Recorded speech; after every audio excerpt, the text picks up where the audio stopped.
Hush, little baby, don't say a word. Mama's gonna buy you a mockingbird. Hello everyone, I hope all of you are fine in this pandemic situation. So, I have got these two stories that are chilling as hell. So, before starting the actual stories, I wanted to put some of the background of black magic in front of you so you guys can get a better understanding of this video. There are two types of magics, white and black. White is more like a pure and a spiritual form of magic which could be used in healings and for prosperity. On the other hand, even doing black magic is lethal, and the person who does this cannot die before sharing his powers with someone else. So basically, it is a never-ending chain, and the person never dies an easy death. So you're gonna get some powers, but at what cost? I'm gonna highlight three most important things about black magic that you should know. Number one, black magic requires filthy acts such as human sacrifice, eating one's own filth, and reading holy books in reverse. If something went wrong, the person who does it get it all on himself and most probably can die of it. Where I am from, it has become more common that people out of jealousy attack other families with black magic, which can result in divorces, deaths, severe financial problems, stillbirths or no births of babies, and it has many more forms. Let's get to our stories now. So, the first story is the incident that indicates how jealousy among blood relatives can lead to destruction of a whole generation. Roshna and Behzad were in a relationship for 4 years, since the beginning of their college. After graduating, Behzad was offered a good post at a local bank, and within few months he was given the opportunity to move abroad with his team. Roshna was pursuing her higher degree, both were engaged, and hence Behzad set off. In long-distance relationship, video calls were a norm for them. 3 months later, Roshna flew in to see Behzad. They spent the most wonderful week together. It was later when Behzad realized things weren't the same anymore. Ironically, he found Roshna's number and IDs being blocked in his phone. He unblocked the numbers and made a call to her. To his surprise, Roshna was all fine. He deliberately didn't mention anything to not to spoil anything. What started to put Behzad in doubt was that whenever Behzad used to speak of Roshna's trip to visit him, she would just sarcastically put it off, always saying, "You and your lame stories." At the end of the year, Roshna along with her parents visited Behzad and said that they would want to marry her off without delay. Behzad's mother had no issues over it, and hence they were married in a small close gathering within a month, and Roshna stayed back with Behzad. They were leading an ideal life. One fine day, Behzad was talking about the time when she visited. They were leading an ideal life. One fine day, Behzad was talking about the time when she visited him, to which Roshna replied irritatingly that you should not talk about this. In the beginning, these jokes were all fine, but now we are married, and these jokes just are too much for me. The whole scenario turned into a heated argument with Behzad stressing on the fact that she visited him and Roshna plainly denying that she had never came to see him before. The only time she came was with her parents, and then they got married. They spoke about the incident to their parents, and Roshna's parents confirmed that she never left the country prior to the marriage. They were scared, and hence their parents seek help from some Amil, who revealed that there is some Ajanta who had been with Behzad impersonating Roshna, and she was sent in jealousy by some relative. Here I want to clear that an Amil is a person of knowledge, like the person who deals with these kind of stuff.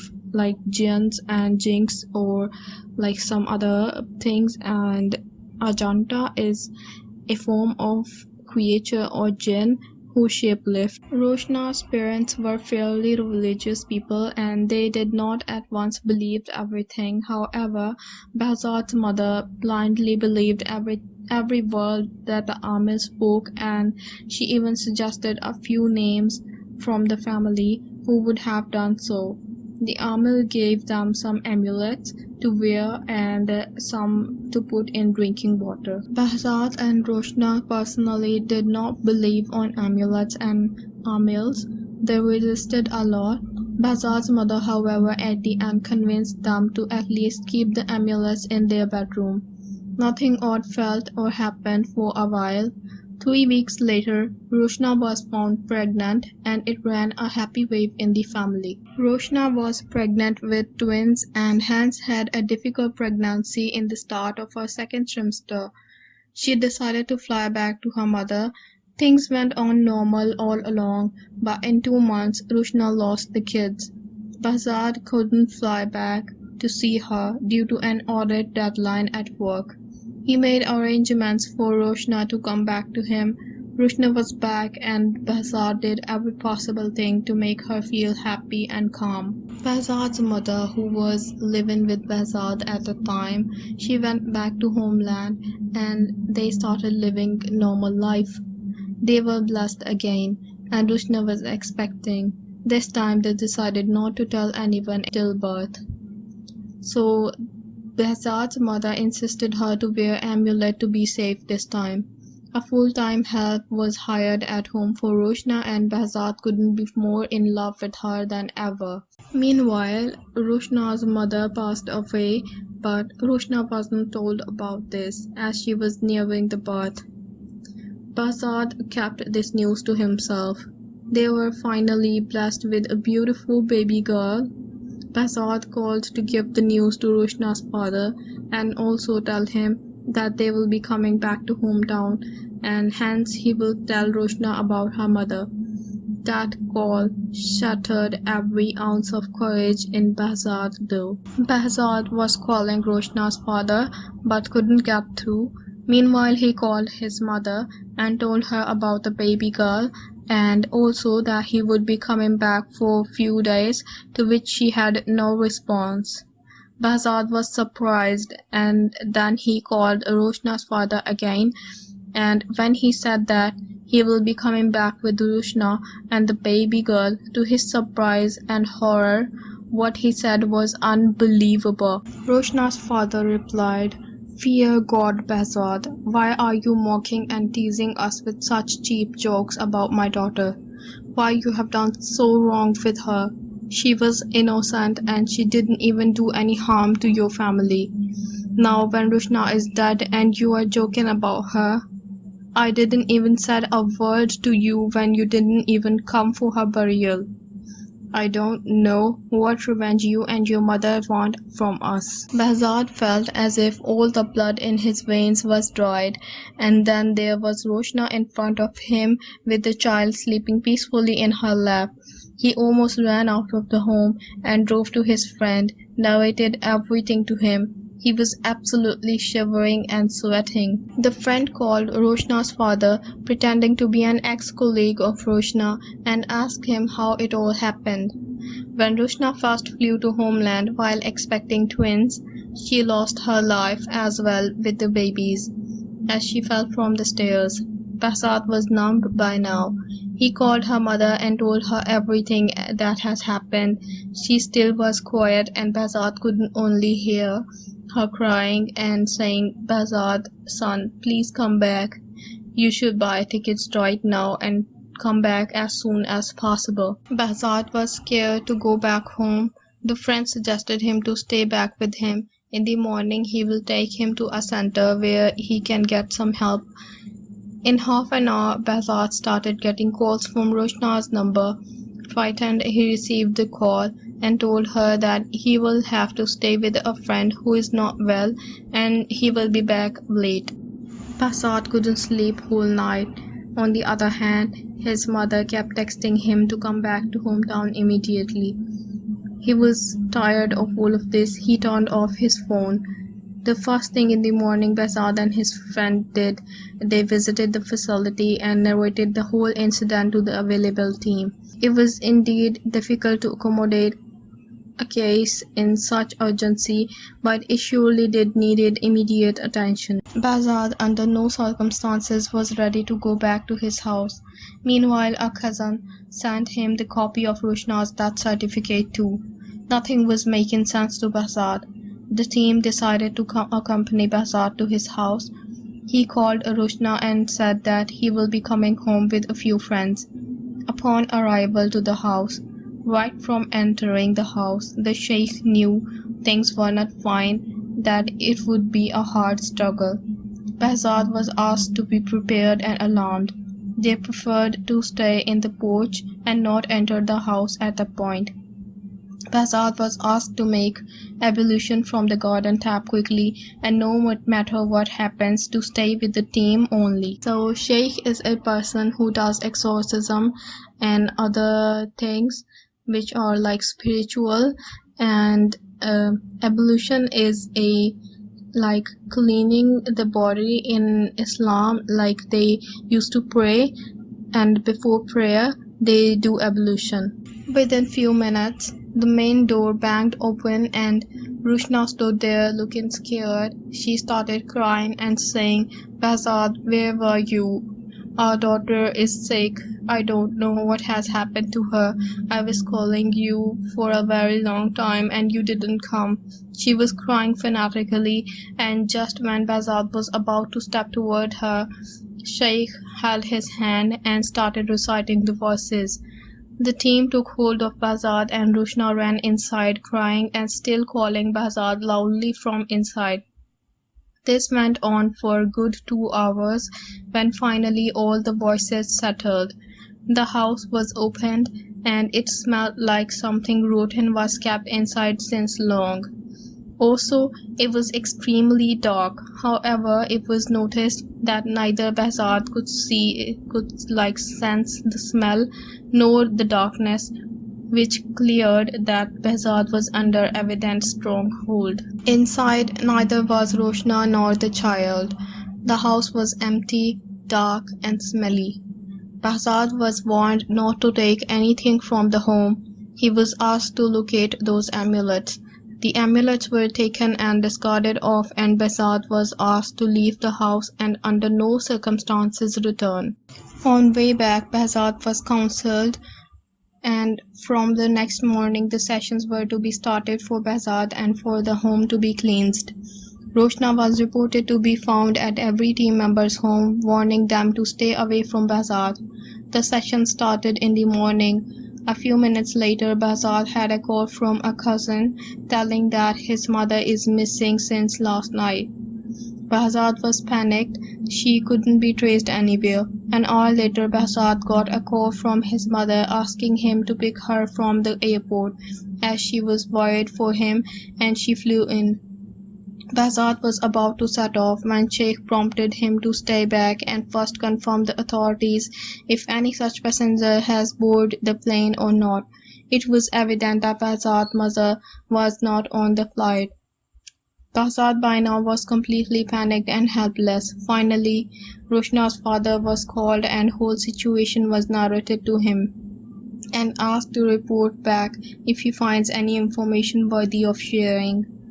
Behzad's mother and Rushna kept calling Behzad in intervals, even when the phone was switched off. It turns on and started to ring by itself. The whole episode lasted for half a day. Similar episodes would go on every day. Sometimes Behzad would get a call from a relative claiming that Rushna called them, or a neighbor would ask him why his mother was sitting alone in the car late at night. It was the 11th day of the session when Rushna was seen in the home again with the child, and this time she was violently hyper. She stressed the fact that she would not leave Behzad at any cost. During this whole session, she mentioned Behzad's mother numerous times. Days later, Behzad's cousin called to inform that his mother was located from a barren home and they are preparing to send her to Behzad. Finally, she was with Behzad the next day. though her mental condition did not seem fine at all. She looked extremely weak, scared, and very tired. She was taken to the hospital and was diagnosed with acute depression that led to appetite loss, which was considered as a result of being away from son and knowing what all is going on with him. Behzad made sure to take best care of her mother. She, however, wasn't improving. She kept insisting to leave her alone and begged Behzad to run away from the country. Now, the sessions were divided into two teams, one that handled Behzad and the house, and the other that treated Behzad's mother. She would usually throw up a bunch of hairs and blood or utter foul during the sessions. She repeatedly mentioned that she wants to be freed. 2.5 weeks down the lane, one day, on the way back after the session, the two female members were called in urgency as Behzad's mother was out of control. However, upon arrival, they found themselves facing Rushna, the child, and Behzad's mother, together eating upon raw flesh of a dog. They threw pieces on the members, laughing at them. One of them managed to inform the facility, and the two determinedly started to recite, and the extremely loud and scary screams of woman and the child banging herself against the floor was making impossible for them to keep up. It took 2 minutes for sheikhs and team members to reach the place, and by then one member was injured badly, while the other was struggling hard to keep up the recitation. The situation was taken over with a lot of struggle and chaos. The two members were taken for help, and sheikh was also called. This whole session kept going on for more than 7 hours. Even at last, Behzad's mother was able to be saved. However, she was unconscious. Rushna had started to grow weak now and hence started negotiating. It was revealed that Behzad's mother was the one who planted the amulet in their home, and an Ajanta was assigned to drag Rushna out of Behzad's life. The Ajanta was promised to be given whatever she wills, and hence she willed to stay with Behzad. After Rushna's death, Behzad's mother tried to undo what she did, but it was out of her hands by then. Rushna's mother tried to help her, and hence she was killed too. She, however, wasn't still ready to leave Behzad. Another week of sessions and negotiations and another harmed team member finally led to the point where Rushna was caught and severely injured and hence left Behzad. Behzad's mother was in coma for 13 days and finally left the world. The first team member, who was injured, had reported for a few months after the incident, seeing Rushna crying in her home at times, which faded with passage of time. Behzad had been under severe depression post the incident and few months later was reported to have committed suicide. I don't know why Behzad's mother did this. Maybe she was jealous of her daughter-in-law, or probably that was all like she wanted all the attention and Behzad was giving all of his attention to his wife, which she never wanted. This is the problem in Middle East countries, and she did all of it for nothing. I mean, she could get a happy life with her grandchildren, but she chose the wrong path, the black magic path, which destructed the whole generation of them.